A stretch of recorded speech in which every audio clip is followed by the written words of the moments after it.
자, 느헤미야 9장의 이제 마지막 부분을 읽었습니다.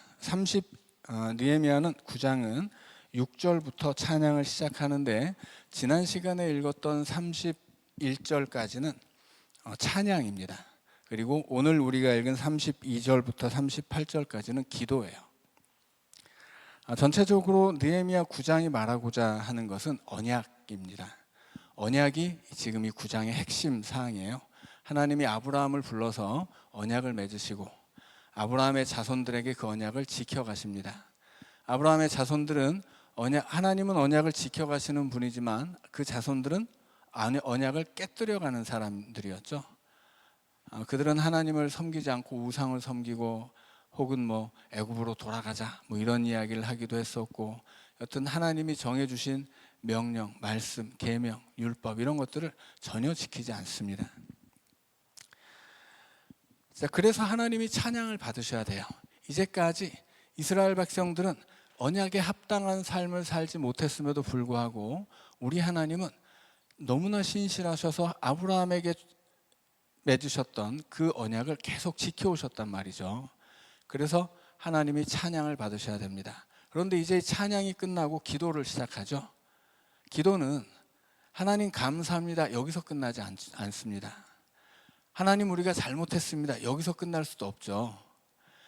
지금 언약이 중심이 되고 언약이 중심인데 하나님은 언약을 지켜오셨고 이스라엘 백성들은 깨뜨려 왔단 말이죠.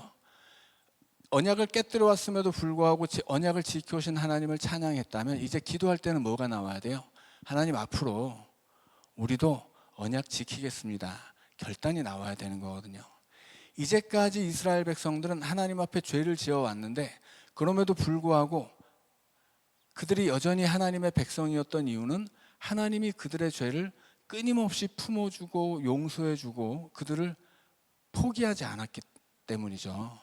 죄의 문제를 해결하는 방식이 이제까지는 하나님의 용서였다는 말이에요. 그런데 이제 기도를 시작하는 마당에서 여전히 그 용서에 기대어서 하나님 우리가 죄 지었었는데 용서해 주시니 감사합니다 여기서 끝날 수는 없는 거죠. 이제 뭘 해야 되는 거예요? 결단을 해야 되는 거죠. 여태까지 오늘까지 우리는 죄를 지어왔는데 그 죄의 문제를 해결하는 방식이 하나님의 용서였다면 이제부터는 우리가 달라지겠습니다. 이제부터는 우리가 심기일전해서 죄 짓지 않겠습니다 이런 얘기를 이제 해야 되는 순간입니다. 그런데 그냥 죄를 짓지 않겠습니다 라고 이야기하지 않고 이 느헤미야 9장의 핵심은 언약이기 때문에 다시 한번 언약을 맺겠습니다 라고 이야기를 합니다. 그게 38절에 나온 이야기예요. 언약을 세운다, 이제 견고한 언약을 세운다 라고 이야기하죠. 그런데 지금 처음으로 언약을 세우는 것은 아니에요. 하나님과 이스라엘 백성들이 시내산에서 언약을 세웠죠. 그래서 시내산 언약 이후로 다시 언약을 세우는 것을 언약갱신이라고 합니다. 자, 그래서 지금 이 느헤미야 19장 오늘 우리가 읽은 본문 말씀에서 핵심은 언약갱신입니다. 이스라엘 백성들이 기도를 하는데 이제부터는 우리가 하나님 변하겠습니다. 이제부터는 우리도 언약을 지켜가겠습니다. 그래서 이제 언약갱신을 하겠습니다 라고 이야기를 하는 거예요. 그래서 이제 10장으로 가면 언약갱신을 하는 이야기가 조금 더 자세하게 나오고 있습니다. 자, 그런데 이 느헤미야가 기록하고 있는 언약에는 또 특징이 있습니다. 자, 느헤미야 9장 7절 8절을 한번 보시죠. 자, 느헤미야 9장 7절 8절에 7절을 제가 먼저 읽어드리겠습니다.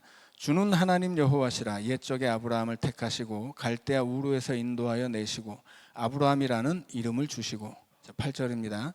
그의 마음이 주 앞에서 충성됨을 보시고 그와 더불어 언약을 세우사. 자, 하나님이 아브라함의 뭘 보세요? 아브라함의 마음을 보십니다. 그의 마음이 주 앞에서 충성됨을 보시고, 마음이 충성돼요. 여기서 충성된다라는 말의 히브리 원어는 아만입니다. 이것은 우리가 흔히 사용하는 아멘의 동사형이에요. 그래서 이 아멘의 동사형 아만이라는 말은 직역하면 충성이라고 할 수도 있고요, 비슷한 뜻으로 성실하다 혹은 변하지 않는다 그리고 버틴다 이런 뜻이 있어요. 이 아만이라는 말이 가장 감동적으로 쓰여 있는 이 구약 성경의 구절은 출애굽기 17장입니다. 출애굽기 17장으로 가면 아마 이 출애굽한 이스라엘 백성들을 해치기 위해서 아말렉이 이제 이 이스라엘의 대열의 뒷공무니로 붙어요. 그러니까 아말렉은 사막의 도적대들인데 절대로 정면 충돌하지 않습니다. 빈집털이를 하거나 약한 사람들한테 가서 강도질하는 것이 아말렉 족속의 특징이에요. 자, 그래서 이스라엘 백성들이 행진을 할 때도 그 후미에 힘이 없어서 뒤처져 가고 있는 여자 노약자들 그들을 노리고 아말렉이 후미에서 이제 그 싸움을 걸어와요. 근데 이스라엘 백성들은 애굽에서 무기를 가지고 나오지 않았죠. 그들은 애굽에서 노예로 살았단 말이에요. 군사 훈련을 받은 적이 없습니다. 아무리 숫자가 많아도 이 사막의 도적들을 이길 방법이 별로 없었습니다. 그래서 어떻게 해요? 여호수아가 아말렉 족속과 맞서 싸우고 그리고 모세는 그 뒤에 산에 올라가서 하나님 앞에 손을 들고 이제 기도를 하죠. 그런데 모세가 손을 들어 기도하면 이스라엘이 이겨요. 근데 이 80 먹은 어르신이 팔을 계속 들고 있을 수가 없죠. 그래서 팔이 내려온단 말이에요. 그러면 어떻게 돼요? 그러면 아말렉이 이겨요. 그래서 모세를 보조하던 아론과 훌이 모세를 돌을 가져다 모세를 앉혀놓고 자기들이 모세 옆에 서가지고 그 팔을 딱 붙잡습니다. 그리고 해가 지기까지 그 팔이 내려오지 않게 해요. 우리나라 말로 번역하면 해가 지지 않도록 팔을 붙잡고 있었다 이렇게 되어 있었지만 히브리어로 딱 한 단어예요. 아만. 해가 질 때까지 버텼다라는 뜻입니다. 그러니까 믿음이라고 하는 것은 뭐예요? 버티는 거예요. 올렸던 팔이 내려오지 않도록 버티는 것. 그래서 올렸던 팔이 계속 올라가 있도록 버티는 것, 변하지 않는 것, 충성된 것, 성실한 것. 이게 아만이라는 동사의 뜻입니다. 자, 그럼 이 아브라함의 마음이 그랬다는 거예요. 아브라함이 75세에 하나님의 부르심을 받고 하란에서 가나안 땅까지 왔어요. 10년이 지났는데 자식이 안 생깁니다. 의심이 생기죠. 근데 버텨요. 하나님 의심하지 않는단 말이죠. 100세가 됐어요. 100세가 돼서 이제 다 포기했는데 하나님 찾아오셔서 야, 너 아들 줄 거야 말씀하시죠.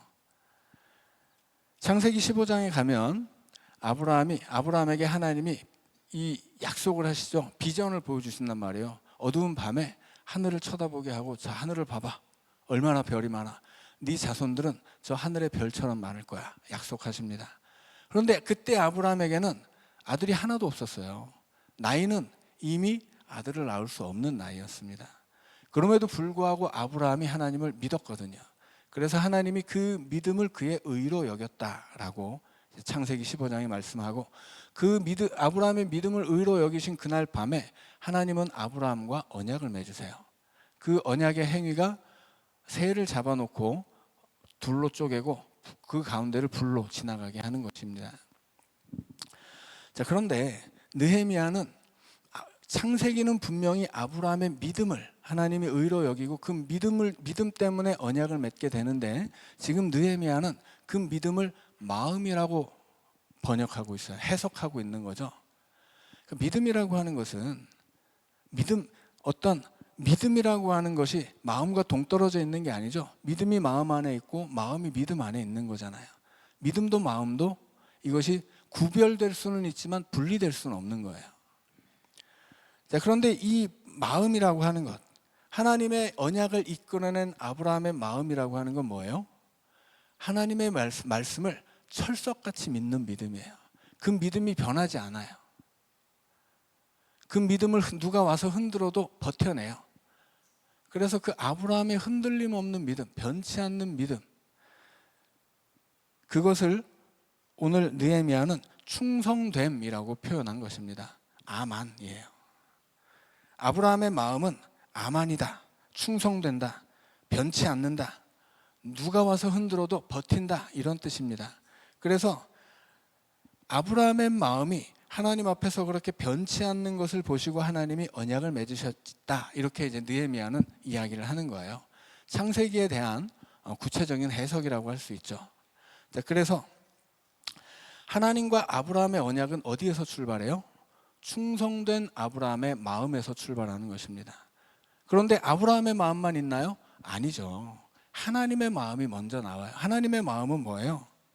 아브라함 7절에 나오죠. 아브라함을 택하시고 당신이 택하신 아브라함을 인도하시고 그리고 그 아브라함에게 아브라함이라는 이름을 주시고 그의 하나님이 되신 거예요. 우리가 배웠지만 하나님 역시 자신의 이름을 만들죠. 아브라함의 자손들 앞에서. 아브라함에게만 이름을 주신 것이 아니라 아브라함이 하나님이 되셨단 말이에요.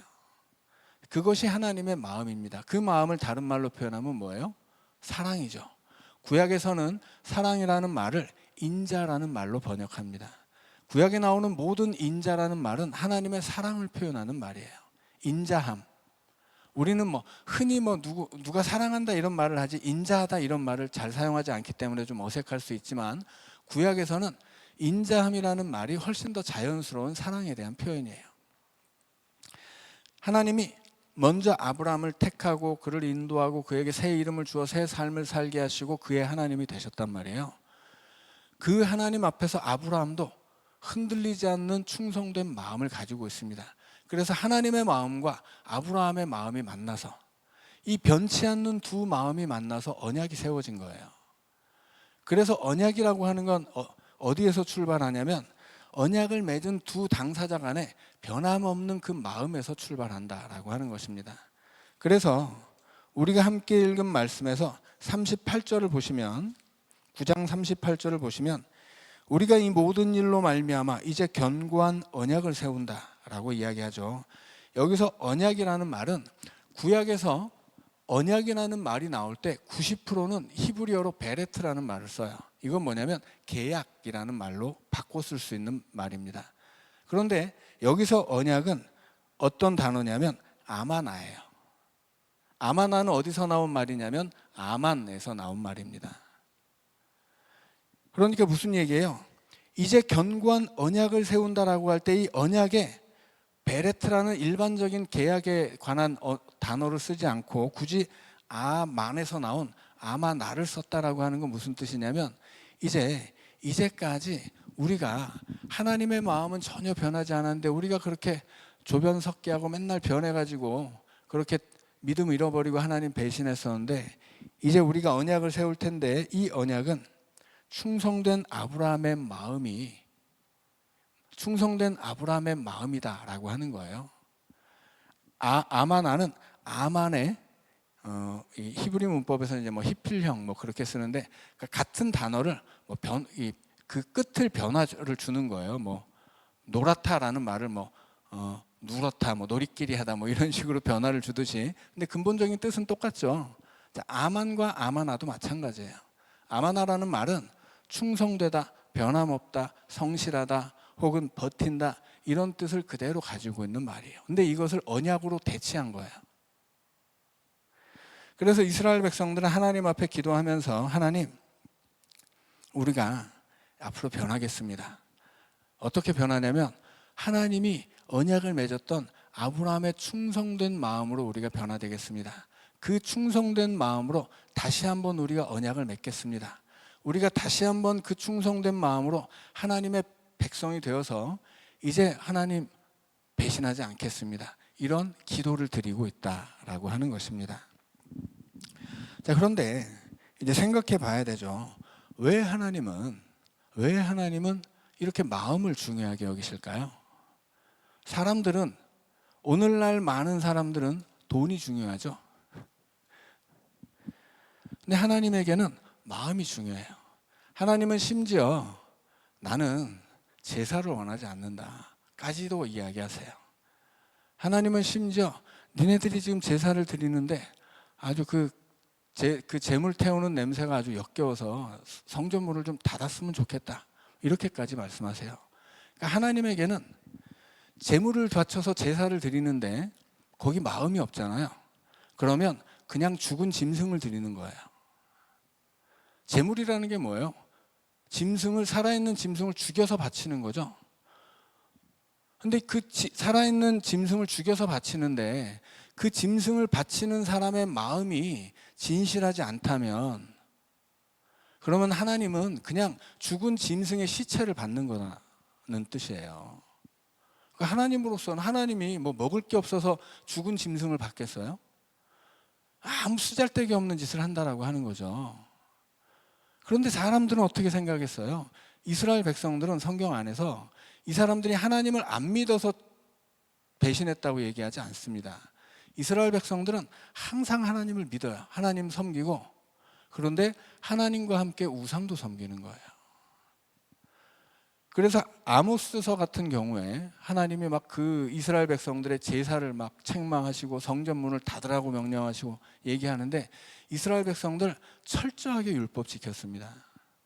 안식일이면 하나님 앞에 수많은 안식일 법을 지키고 제사를 드려요.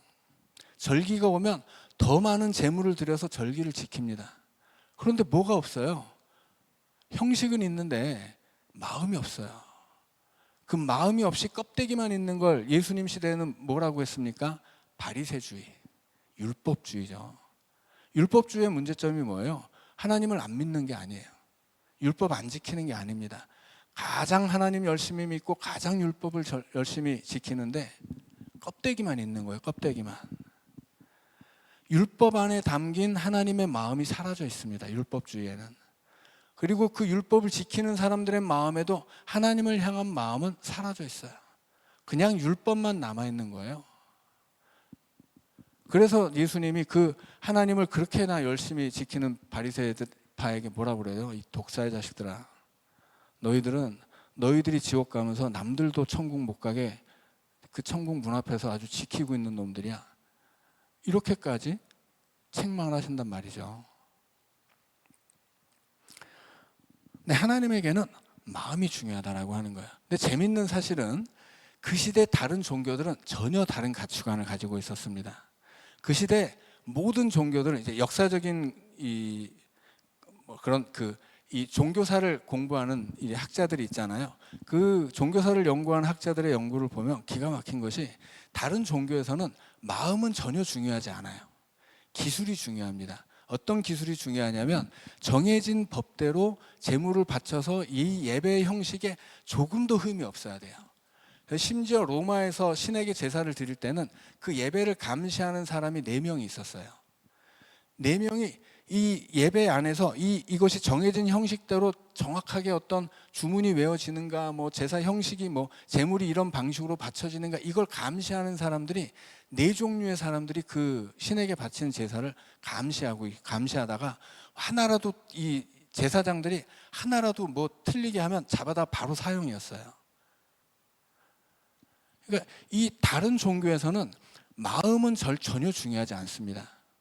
오히려 형식이 중요하고 뭘 바치느냐가 중요해요.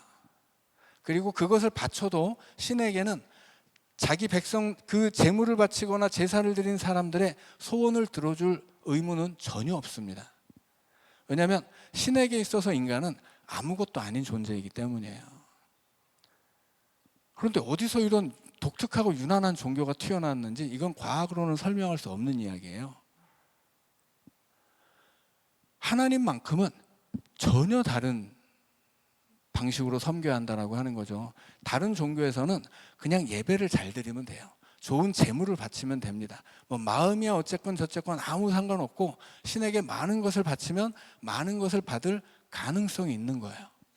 신이 자비로우면 자기에게 이렇게 먹을 것 바치는 자들의 소원을 조금쯤은 들어줄 수도 있는 거거든요. 그런데 하나님은 전혀 다른 분이시죠. 하나님은 사람을, 자기 백성을 너무 소중하게 생각하세요. 그들을 결단코 외면하지 않으시고 언제나 그들과 함께 있으시고, 그들이 뭘 바치든 이건 전혀 중요하지 않고, 그들이 바치는 것이 무엇이든지 적은 것이든 많은 것이든 거기 마음이 담겨 있느냐를 보세요. 그래서 이스라엘 백성들도 끊임없이 하나님은 자꾸만 마음을 강조하시고 그 마음을 받기 원하시니까 이스라엘 백성들도 하나님께 기도하면서, 하나님, 우리가 잊어버렸던 그 아브라함의 충성된 마음, 그거 우리 다시 되찾겠습니다. 그 마음 다시 세우겠습니다. 그 마음으로 언약을 다시 맺겠습니다. 라고 이야기하는 거예요. 하나님은 내내 마음을 요구하시는 분이세요.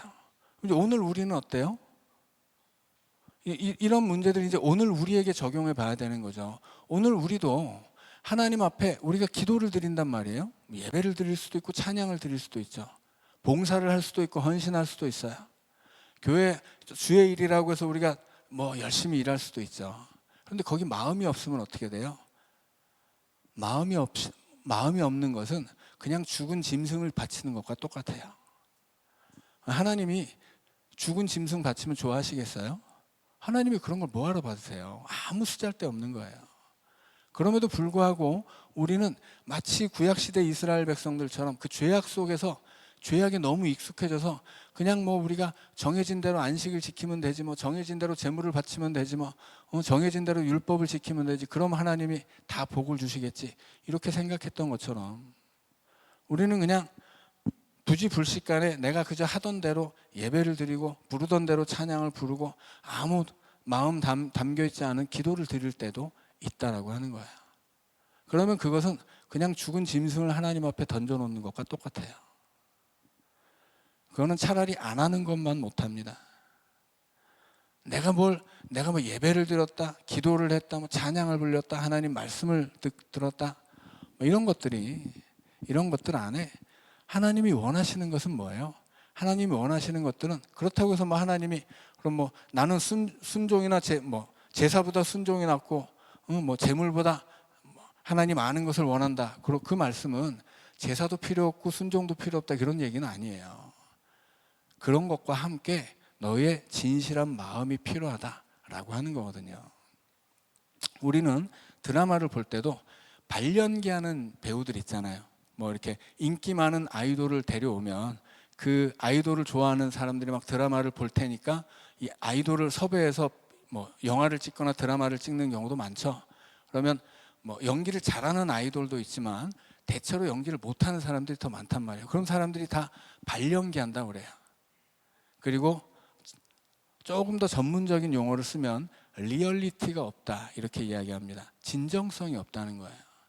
우리가 드라마 한 편을 봐도 진정성 없는 배우를 보면 짜증내고 화를 내고 욕을 해요. 그런데 하나님 앞에 예배를 드리면서 찬양을 드리고 기도를 하고 봉사를 하면서 우리 마음에 진정성이 없다, 이거는 욕먹을 일이라고 하는 거예요. 하나님은 마음을 원하세요. 진실한 마음. 예배는 뭐 좀 부족해도 되고 예배가 뭐 좀 모자라도 되는 거예요. 뭐 봉사를 할 때도 뭐 아주 좋은 결과를 만들어내지 못해도 좋아요. 뭐 사람도 우리가 뭐 믿음이 얼마나 좋아서 온전한 믿음의 삶을 살겠어요? 다 부족함이 있는 거죠. 하나님은 우리가 단지 먼지뿐임을 아신다고 고백하잖아요. 하나님은 우리가 어떤 존재인지 아시거든요. 우리를 약하게 만드신 분이 하나님이기 때문에 내 마음의 약함, 믿음의 약함, 내 삶의 그 부족함과 이런 것들을 모르시지 않으세요. 그래서 하나님이 우리한테 뭐 완벽한 거, 뭐 대단한 결과 이런 거 바라지 않습니다. 하나님이 바라시는 건 뭐예요? 마음이에요. 하나님은 우리에게 대단한 재산을 바라지 않습니다. 우리가 뭐 집을 팔아다가 바치면 그 하나님이 기뻐하시겠어요? 전혀 아니에요. 우리가 뭐 40일을 굶으면서 기도하면 그 굶는 거를 하나님이 좋아하시겠어요? 아니에요. 하나님은 그런 겉으로 드러나는 것이 아니라 속에 숨겨진 마음을 좋아하세요. 왜냐하면 하나님의 마음이 우리에게 진심이기 때문입니다. 하나님은 우리에게 진실한 마음을 품고 계시기 때문에 하나님은 우리에게도 진실한 마음을 요구하시는 것이에요. 우리가 누군가를 사랑하잖아요. 그러면 그 사람에게 뭘 바래요? 돈 달라고 해요? 아니에요. 내가 사랑하는 사람의 내가 바라는 것은 사랑이에요. 하나님도 우리를 사랑하시기 때문에 우리에게 바라는 것은 사랑이에요. 하나님은 하나님의 마음을 그 진실한 마음을 우리에게 주셨기 때문에 우리에게 원하는 것도 진실한 마음이라고 하는 것입니다. 이스라엘 백성들은 새로워지기 위해서 그 진실한 마음을 되찾겠다라고 지금 기도하고 있는 것입니다. 그리고 우리도 그렇게 기도해야 되는 거예요. 하나님, 내가 뭐 이런 행동을 고치겠습니다, 뭐 말을 고치겠습니다, 이런 결과를 만들겠습니다, 뭐 다 좋아요. 중요한 일일 수 있죠. 그러나 가장 근본적으로 하나님이 정말 원하시는 것, 우리가 제일 먼저 해야 되는 것, 그것은 진실한 마음을 회복하는 거예요. 내가 뭘 하건, 내가 어떤 믿음의 행위를 하건, 이것이 뭐 작은 것이든 큰 것이든 뭐 무엇이 되었든 간에 하나님이 가장 먼저 보시는 것은 나의 행위나 나의 말이나 이런 것들이 아니고 그것을 하는 나의 숨겨진 마음이에요. 이 마음은 사람은 볼 수 없죠. 사람은 몰라요. 사람은 마음을 전혀 볼 수 없기 때문에 나쁜 사람도 좋게 볼 수 있고 좋은 사람도 나쁘게 볼 수 있어요. 말 한마디에 사람에 대한 평가가 달라질 수도 있죠. 그러나 하나님은 그 마음을 다 아세요. 중심을 꿰뚫어 보시거든요. 그러니까는 하나님이 원하시는 것, 하나님이 가장 먼저 보시는 것, 하나님이 가장 받기를 바라는 것, 이건 뭐예요? 진정한 마음이에요. 그 진실한 마음이 있을 때 우리의 신앙도 진정성이 있게 되는 거예요.